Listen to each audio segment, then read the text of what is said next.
Shalom, mes bien-aimés. Ok, on va partager quelques versets ensemble. Donc, c'est quoi la repentance sincère? Donc, pour cela, on va lire un verset. Donc, c'est dans 2 Pierre 3, verset 9. Donc, je vais lire un. Donc, que Jésus-Christ sanctifie sa parole. Le Seigneur ne tarde pas dans l'accomplissement de la promesse, comme quelques-uns le croient, mais il use de patience envers vous, ne voulant pas qu'aucun périsse, mais voulant que tous arrivent à la repentance. Je vais prier. Père Céleste, le Dieu d'Abraham, d'Isaac et de Jacob. Père, tu vois comment nous montons et nous tombons. Parfois nous sommes debout, mais après nous tombons dans le péché. Aide-nous, ô Éternel des armées, à devenir fidèles. Aide-nous à être fidèles. Aide-nous à être fermes. Aide-nous, Père Céleste, à rester debout et à rejeter définitivement le péché. Père, nous te supplions de nous aider à être agréable à toi. Nous te supplions de nous aider à être saints et justes devant toi. Oui, nous te le demandons avec humilité, au nom puissant de Jésus-Christ. Amen. Mes bien-aimés, ici, on voit simplement le cœur du Seigneur. Dieu, en fait, il est tellement simple, il est tellement amour, qu'il veut que nous tous, donc quand on dit nous tous, c'est-à-dire que ses enfants, en fait, quand nous on crée, par exemple, on va dire par exemple pour ceux qui fabriquent des choses, quand on fabrique quelque chose, on fabrique la chose, c'est pas pour voir cette chose être détruite, vous voyez. Mais imaginons par exemple, on est ingénieur dans tout ce qui est automobile, c'est-à-dire quand on invente des voitures, et quand on crée une voiture, c'est pour voir la voiture rouler, c'est pour admirer par la suite la voiture. Mais en aucun cas, une personne qui crée quelque chose, qui invente une voiture, ou cherche à voir son invention être totalement détruite, non. Donc, mes bien-aimés, un architecte, quand il construit une maison, ou une sœur aussi, architecte, quand elle construit une maison, le but, c'est de voir cette maison perdurer dans le temps. C'est pour voir que cette maison est utilisée avec joie, avec amour, mes bien-aimés. Dieu nous a créés sur terre. Dieu nous a créés, c'est pour nous voir heureux. Dieu nous a créés pour que nous soyons agréables à ses yeux. Mes bien-aimés, nous savons tous que Dieu est saint. Nous savons tous que Dieu est saint. Comme il est saint, il souhaite simplement voir ce que lui a créé. Donc nous les humains, hommes comme femmes, il veut nous voir saints à son image. Parce qu'il dira, créons l'homme à notre image et à notre ressemblance. Bien aimé, effectivement, on a eu le péché d'Adam qui nous a vraiment contaminé tous, on va dire. Le péché adamique, comme c'est écrit dans la Bible. Et Jésus-Christ est venu pour ça, pour nous réconcilier avec notre Père. Donc il a fait un grand travail. Jésus-Christ a fait un grand travail de nous réconcilier au Père. Pourquoi? Parce que le Père, il est saint. Le Créateur est saint. Il est saint. Il est saint. On dit qu'il est 3 fois saint. Et le fait de nous voir dans le péché, c'est comme si on met des barrières. Le péché nous met des barrières entre notre Créateur et nous. Malgré que le travail est accompli à la croix du calvaire de Jésus-Christ pour nous réconcilier au Père, maintenant c'est à nous, comme dit Jésus-Christ, de prendre notre croix et de suivre son chemin, de suivre ses tactiques, de suivre ce qu'il a fait sur la terre, afin que nous puissions être agréables à notre Père. Et pour être agréable à notre Père, c'est uniquement la sainteté. Eh bien aimé. La Bible nous parle de la sanctification. Mais c'est quoi la sanctification? Bien aimé. La sanctification, c'est simplement le fait déjà de faire un choix, de choisir, de suivre les traces de notre Maître et Sauveur Jésus-Christ. La sanctification, c'est déjà de faire le choix d'abandonner, de vivre une vie de péché et de suivre une vie de sainteté, une vie de sainteté. Et pour ça, on a un modèle. Notre modèle, c'est Jésus-Christ de Nazareth. Il est l'unique modèle. Jésus-Christ de Nazareth. Nous devons regarder ce qu'il faisait. Comment il faisait face aux attaques. Comment il faisait face aux angoisses. Comment il faisait face aux critiques. Comment il faisait face à la famine. Comment il faisait face à tout ce qui est comme problème, mes bien-aimés. La sanctification, c'est le fait de faire un choix de suivre uniquement notre Maître Jésus-Christ. La sanctification, c'est le fait de vivre selon le modèle de notre Seigneur Jésus-Christ. La sanctification, c'est le fait d'abandonner le péché et de faire un choix et de s'attacher à ce choix-là. Et ce choix, ce n'est que suivre les traces de notre Maître qui est Seigneur Jésus-Christ. Lui qui dira que le prince de ce monde arrive, mais il n'a rien en moi. Ça veut dire quoi? Ça veut tout simplement dire qu'il n'a jamais péché. En résumé, c'est ça. Il n'a jamais péché. Comme le péché est rentré par Adam, en désobéissant à notre Maître, à notre Créateur qui est Dieu, et ce péché a engendré la mort. C'est pour cela que nous sommes tous mortels.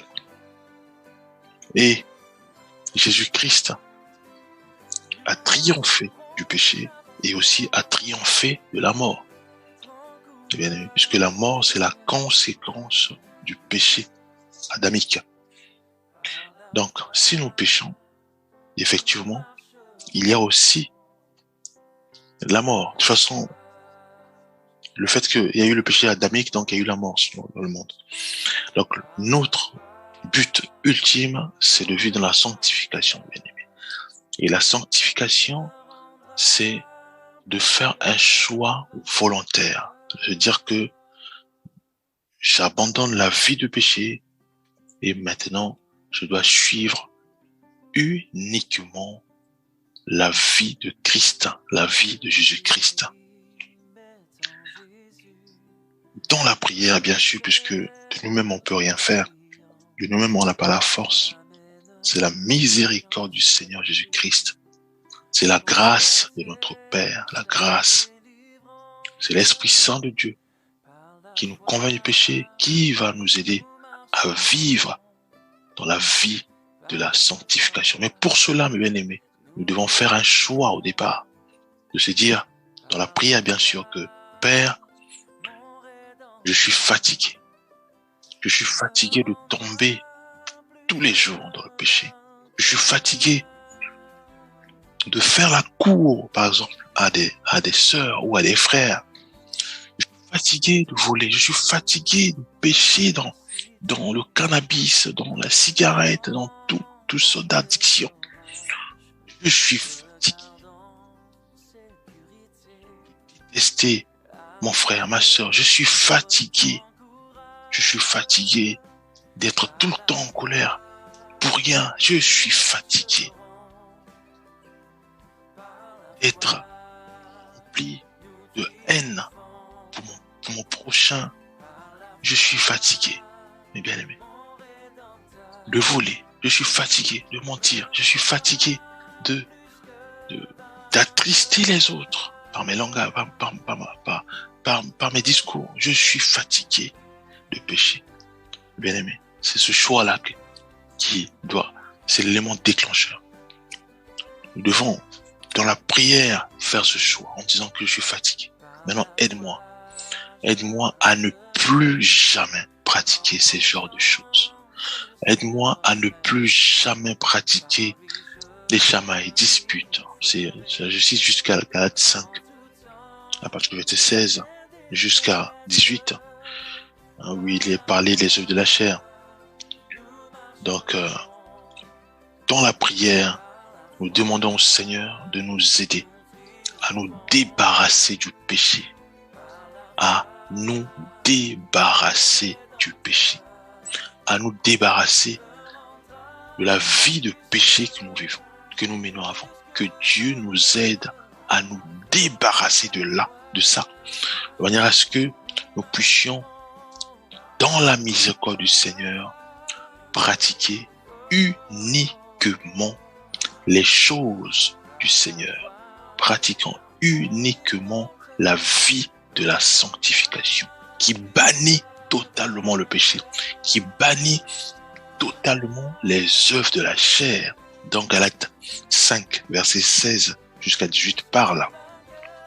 Mes bien-aimés, c'est ça la sanctification. Vivre une vie qui plaît à notre Seigneur et Sauveur Jésus-Christ. C'est quoi cette vie-là? C'est une vie de bonheur où nous sommes remplis uniquement des fruits de l'esprit, où il n'y a pas la haine, où il n'y a pas les jalousies, où il n'y a pas la colère, mes bien-aimés. Nous devons vivre une vie de joie, où nous sommes remplis de joie, une vie où nous sommes remplis d'amour, de douceur, quand nous parlons à nos prochains, une vie de paix, une vie où nous recherchons nuit et jour à lire la parole du Seigneur, une vie où nous prions constamment, une vie où nous regardons les autres comme au-dessus de nous, mes bien-aimés, une vie d'humilité, une vie d'intégrité à notre Seigneur et Sauveur, mes bien-aimés. C'est ça, une vie de sanctification. Et c'est aussi ça, mes bien-aimés, quand nous faisons ce choix de ne plus jamais adopter le péché, de ne plus jamais adopter en nous les composants du péché. Dans Galates 5, verset 16 jusqu'à 18 parle, mes bien-aimés, c'est ça ce qu'on appelle la repentance. La repentance, c'est le fait de reconnaître mon péché, la vie de péché. C'est le fait de voir que je tombe tout le temps dans l'adultère, dans la haine, dans tout ce qui est masturbation, dans tout ce qui nous pousse à pécher. On le reconnaît. Et à ce moment-là, mes bien-aimés, nous demandons dans la prière la miséricorde de notre Seigneur et Sauveur Jésus-Christ pour qu'il puisse nous aider à nous débarrasser de tout ça. C'est comme si nous portons des sacs ou des fardeaux, mes bien-aimés. La Bible parle de ça, dit les fardeaux. La Bible parle des fardeaux, mes bien-aimés. On a tous ces fardeaux en nous. Mais on n'est que des humains, on peut pas tout gérer. Eh bien, nous devons nous débarrasser de ces fardeaux, de ces péchés. Nous devons les débarrasser. Si par exemple, on est colérique, on frappe, par exemple, nos petits frères, nos grands frères, les membres de nos familles, mais ce sont des fardeaux que nous devons nous débarrasser. Et pour cela, c'est par la miséricorde du Seigneur. C'est dans la prière. Nous devons dire, Seigneur, regarde mes fardeaux que je porte. Ces fardeaux-là vont me causer la perte de mon âme, la perte du salut de mon âme. Aide-moi à me débarrasser de ces fardeaux. Je veux plus pratiquer la haine, la colère, la méchanceté. Je ne veux plus pratiquer la médisance. Je ne veux plus pratiquer le vol. Je ne veux plus pratiquer le mensonge. Je dois me débarrasser de ça. Et en priant, en demandant la miséricorde du Seigneur. Et à ce moment-là, Dieu qui est juste, qui est fidèle, il va automatiquement nous faire grâce. Oui, il nous pardonne. Oui, il nous justifie. Et à ce moment-là, nous devons maintenant prier en disant, Seigneur, je ne veux plus jamais tomber dans ce genre de péché. Je ne veux plus jamais adopter en moi une partie d'étincelle du péché. Aide-moi à vivre dans la sanctification. Aide-moi à vivre selon le mode de vie de notre Seigneur et Sauveur Jésus-Christ. Aide-moi à pratiquer uniquement ta parole qui me déconseille le péché, qui me déconseille de vivre une vie d'impureté, d'impudicité, une vie de masturbation, une vie démoniaque.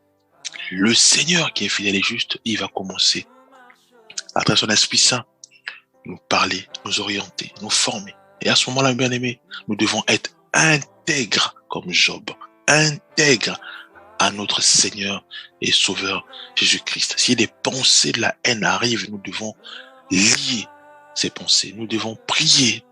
Dire Seigneur, regarde les pensées de suicide, les pensées d'alcoolisme, les pensées de la cigarette, les pensées de drogue, les pensées commencent à m'assaillir. Aide-moi à me débarrasser de ça.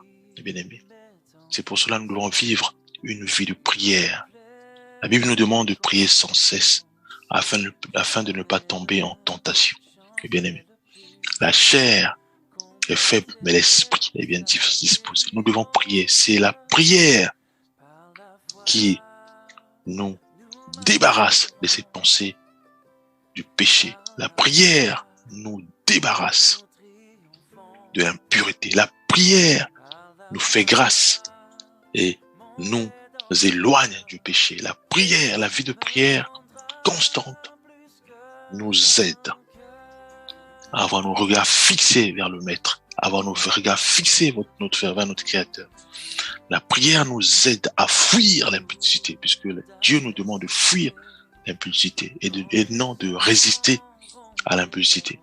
La prière nous aide à être des hommes et des femmes intègres à notre Seigneur. Mes bien-aimés, c'est ça, mes bien-aimés, une vie que nous devons pratiquer.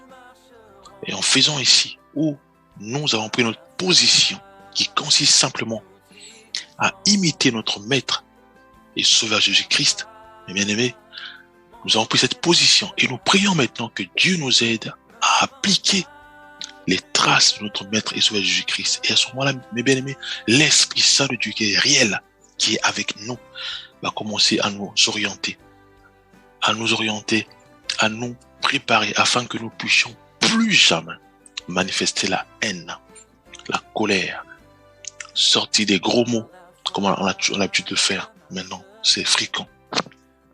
L'Esprit Saint de Dieu va nous aider à nous débarrasser du péché. À ce moment-là, bien aimé, si Dieu nous fait grâce, nous pourrons dire que le prince de ce monde arrive, qui n'est autre que la mort, mais il n'a rien en moi.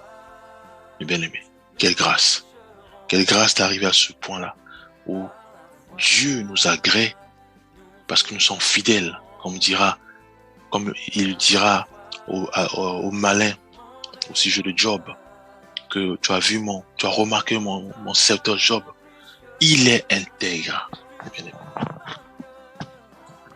Nous devons être intègres. Nous devons être intègres dans nos langages, intègres dans notre conduite, intègres dans une façon de réfléchir, intègres dans nos activités professionnelles. Nous devons être intègres, mes bien-aimés.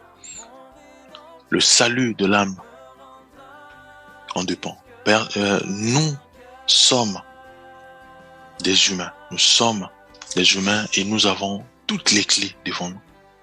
Nous avons toutes les clés, mes bien-aimés. Et en tant que chrétiens et chrétiennes, nous avons déjà fait notre choix, qui consiste simplement à suivre notre Maître, qui est notre que Jésus-Christ de Nazareth.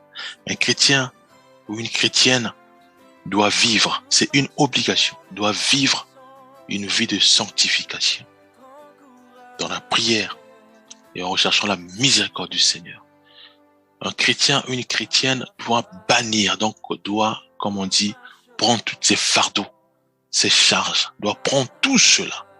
Donc le mal, doit prendre le mal et l'extirper dans son corps, l'extirper dans son âme, l'extirper totalement dans sa vie et me jeter ça au pied de la croix de Jésus-Christ pour rester que uniquement le bien et la vie de prière, pour rester uniquement la vie de la sainteté, pour rester uniquement les fruits de l'esprit.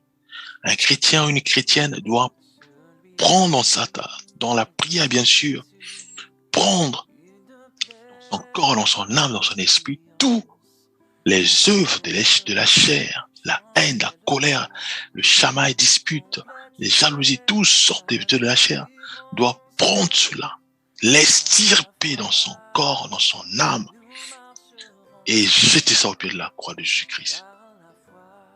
Car il dit, apportez-moi vos fardeaux et prenez mon joug qui est doux et léger. Un chrétien, c'est celui-là qui doit plus penser comme le monde, ne doit plus penser parce que son voisin l'a insulté, il doit raisonner, non, mes bien-aimés, ou il a été injustement insulté ou accusé. Un chrétien, c'est celui-là qui doit tout remettre entre les mains du Seigneur et doit se laisser conduire par le Saint-Esprit. Saint-Esprit, regarde, on m'a mal parlé. Quelle est ta volonté? Quelle est ton instruction? Qu'est-ce que je dois faire? Mes bien-aimés, s'il dit rien, tu loues le Seigneur pour cela, puisque Dieu nous demande de rendre grâce en toutes choses. Saint-Esprit, que dois-je faire pour garder l'attitude de la sainteté? Saint-Esprit, que dois-je faire pour ne plus jamais tomber en tentation? Saint-Esprit, oriente-moi. Je dois aller, je dois sortir. Quelle route prendre? Je dois faire ce travail. Que dois-je faire?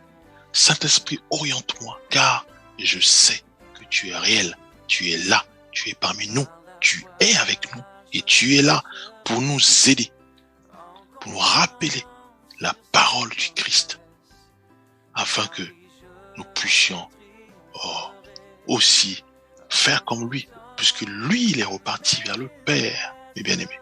Le but, c'est que nous puissions repartir vers notre Père. Et pour cela, Jésus-Christ nous demande de prendre notre croix, mes bien-aimés. Pour cela, mes bien-aimés, Dieu nous demande de nous agripper à l'œuvre de la croix de Jésus-Christ. Mes bien-aimés, pour s'agripper, nous devons être comme lui, nous devons vivre une vie de sainteté, mes bien-aimés. Comment voulons-nous, dans le péché, s'agripper à l'œuvre de la croix de Jésus-Christ et disant que voilà, nous sommes sanctifiés par... Mais ça marche pas. Ça marche pas. Dieu nous dit que le salut est individuel, mes bien-aimés. Hein? Le salut est individuel. Une sœur dira, non mais mon mari, mais le salut est individuel. Mes bien-aimés, si nous vivons dans une vie de péché, quand la trompette sonnera, on ne sait pas, ça peut être aujourd'hui, ça peut être demain, ça peut être dans 100 ans, ça peut être... Seul Dieu connaît la date. Mais quand la trompette sonnera, si tu vis dans la vie de péché, ça veut dire que si tu bats ta femme ou tu bats ton mari, tu restes. Le salut, c'est dommage. C'est vraiment dommage parce qu'en fait, tu es sur la terre. Tu as tout le temps parce que tu étais bébé. Enfin, c'est-à-dire que de tout temps, c'est-à-dire que tu es resté sur la terre. C'est-à-dire que enfant, ado, jeune, adulte, parent, vieux, c'est-à-dire que tout ce temps-là, tu es sur la terre. C'était le temps que tu devais bien t'entraîner, bien prier, bien demander la miséricorde du Seigneur, afin qu'il t'aide, afin qu'il nous aide à être pieux, à être saint à l'image de notre Maître, qui est notre Seigneur Jésus-Christ. Pourquoi le Maître? Parce qu'il est venu sur la terre, il nous a montré un chemin, un modèle, mes bien-aimés. Avant, on n'avait pas ce modèle. Le modèle d'une vie de sanctification, le modèle d'une vie qui est totalement agréée par notre Père, le Créateur. Ce modèle nous est légué, mes bien-aimés. Regardons souvent la vie de Jésus-Christ jusqu'à l'œuvre de la croix. Mes bien-aimés, c'est ce modèle que nous devons suivre. comment il faisait, comment il réagissait, comment il était sur la terre. Parce qu'il était comme nous, mes bien-aimés. Hein? Il a suivi la famine, tout, les difficultés, les tensions, les insultes, tout, mes bien-aimés. Et c'est un modèle que nous devons suivre, le modèle qui est fiable pour nous ramener vers le Père, mes bien-aimés. C'est ce modèle que nous devons suivre. Mais ne dites pas que si nous vivons dans le péché et que si la trompette sonne, nous allons partir. Non, la Bible nous parle des 5 vierges, des 10 vierges. On nous parle des 5 folles et des 5 sages, mes bien-aimés. Faites attention pour cela. Donc, si la trompette sonne et que nous sommes dans le péché, nous restons. Et c'est dommage, mes bien-aimés. C'est dommage parce que c'est le salut de l'âme. On ne blague pas avec ça. On ne blague pas avec ça, mes bien-aimés. L'apôtre Paul dira que je prêche. Bien-aimé. Il prêche, mais... Ah, mes bien-aimés. Il prêche, mes bien-aimés. Il prêche, mais... Il dit, il peut perdre son salut. Malgré qu'il prêche, il peut perdre son salut. Mais tout le monde est concerné, mes bien-aimés. Ne jouons pas avec ça. Donc, nous devons, mes bien-aimés, avec joie et paix, rechercher la face du Seigneur. Nous débarrasser totalement du péché. De les prendre par la main de la foi, dans la prière, en recherchant la miséricorde du Seigneur, parce qu'il va nous aider. L'Esprit Saint va nous aider, va nous convaincre du péché, va nous dire, voilà, ça, ce que tu fais, c'est pas bon. Ça, ce que tu fais, c'est bon. Nous devons rechercher cela dans la prière intense, dans la prière fervente, dans la prière cherchant.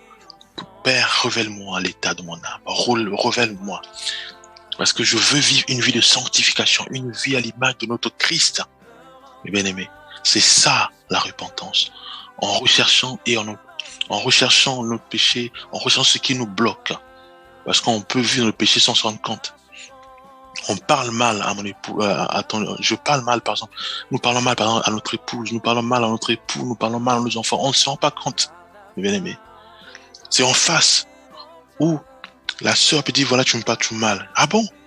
C'est l'Esprit Saint doit nous convaincre.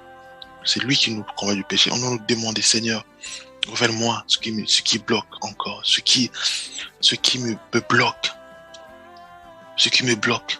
Et il va nous convaincre. À ce moment-là, on demande pardon à notre épouse. Excuse-moi, je te parle mal. Parfois, je ne savais pas. Je te parle mal, pardonne-moi. Bien aimé, c'est ça la repentance. Et de ne plus le faire. Tu dois le parler avec douceur, avec joie, avec amour. En lui parlant comme si tu parlais à toi-même. Parce que Dieu nous demande d'aimer nos prochains comme nous-mêmes.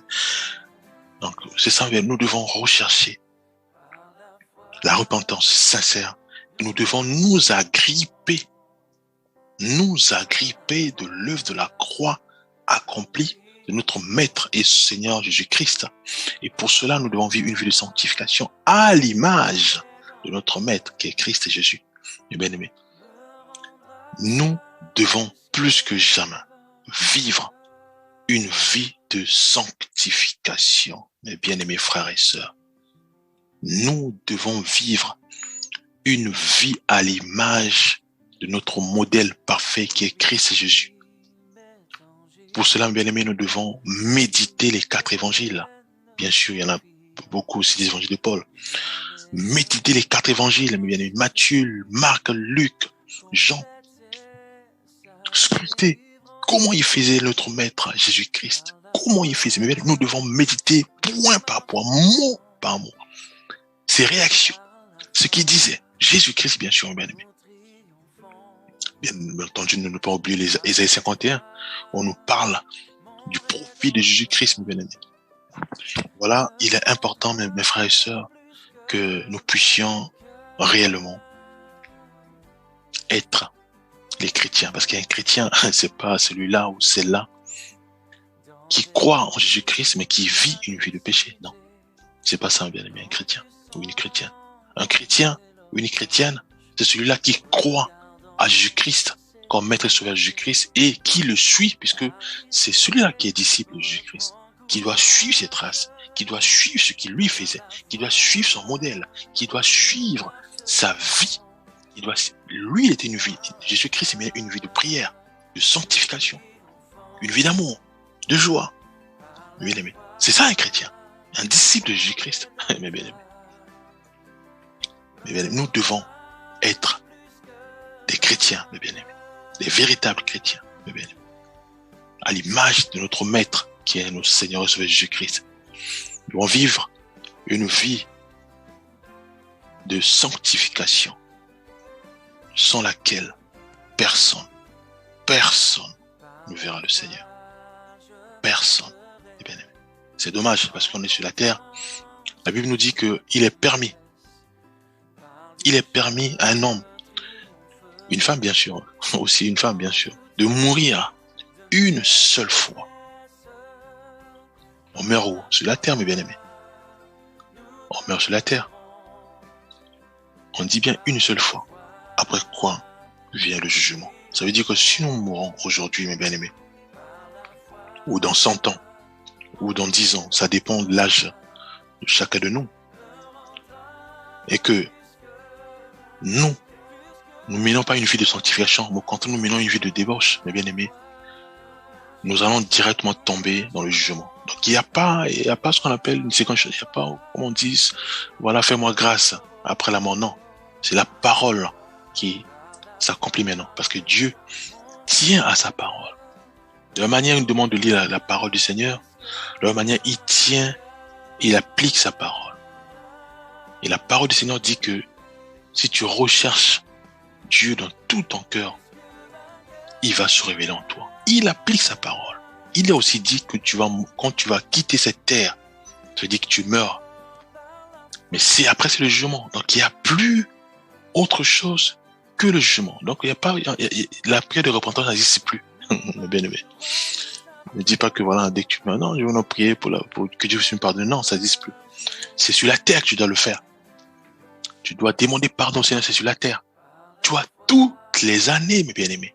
J'ai pas tout à l'heure de jeunes, voilà, ados, voilà, parents, vieux, mes bien-aimés. Tu vis une vie heureuse, vieux, tu es devenu vieux, vieille. Mais si tu te repens pas, si tu décides pas de vivre une vie de sainteté, si tu ne décides pas de te débarrasser de ces fardeaux, de ces charges du péché, dès que tu meurs, mes bien-aimés, c'est le jugement qui t'attend. Et là, c'est dommage. Si tu meurs dans le péché, c'est très dommage. Très dommage. Parce que le salut, mes bien-aimés, on ne blague pas avec ça. Le salut, c'est plus qu'une célébrité. Le salut, c'est plus qu'un diamant. Le salut, c'est plus que toutes les pierres précieuses de la terre réunies, mes bien-aimés. Le salut de l'âme est plus que toutes les pierres précieuses réunies, de l'or, diamant, cobalt, voilà, toutes sortes de pierres précieuses, des rubis, toutes les sortes des pierres précieuses réunies en tas. Le salut est plus que ça, mes bien-aimés. Ne jouons pas avec notre salut, puisque personne, Dieu dit ceci, mes bien-aimés, que Dieu ne fait acception de personne, mes bien-aimés, de personne. Ne dis pas que voilà, j'ai fait des œuvres, Dieu va me... Non.